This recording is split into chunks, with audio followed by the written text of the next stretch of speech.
ना कमरा में आवो तारू, कुछ कहीं तो अखिया देखावो तारू। तो का करू? अरे तो आजा ते जानू काहे ना कमरा में आवो तारू, कुछ कहीं तो अखिया देखावो तारू।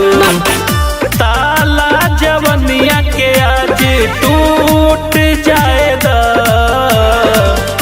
ताला जवनिया के आज टूट जाएगा।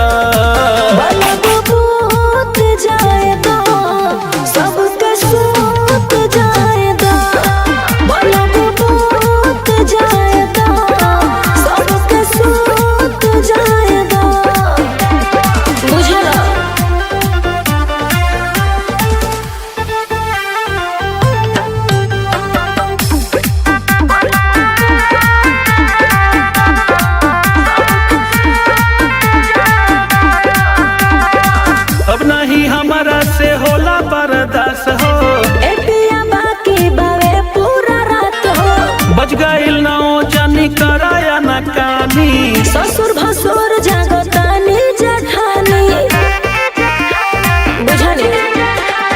अब नहीं हमारा से होला बर्दाश्त हो, बाकी बावे पूरा रात हो। बज गईल ना जानी कराया ना कानी, ससुर भसुर जागतानी जठानी। पलंग के पाटी आज टूट जाएगा, पलंग के पाटी आज टूट जाएगा।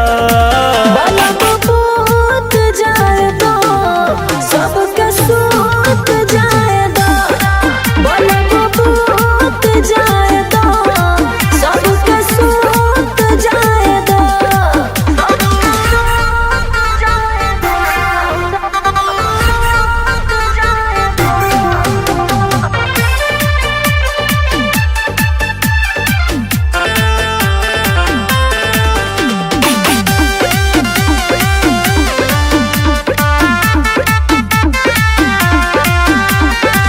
गरम बतावा काहे छिटा तारू पानी, समीर दीवाना बात मानो ध्यानी। माने न के तनो मनाई हम मान के, लागता पी गइलो घोरी शरम के। ऐसे काय करत रहो? गरम बतावा काहे छिटा तारू पानी, समीर दीवाना बात मानो ध्यानी। माने न के तनो मनाई हम मान के, लागता पी गइलो घोरी शरम के। दिलवा से दिलवा के झूठ जाएगा, दिलवा से दिलवा के झूठ जाएगा।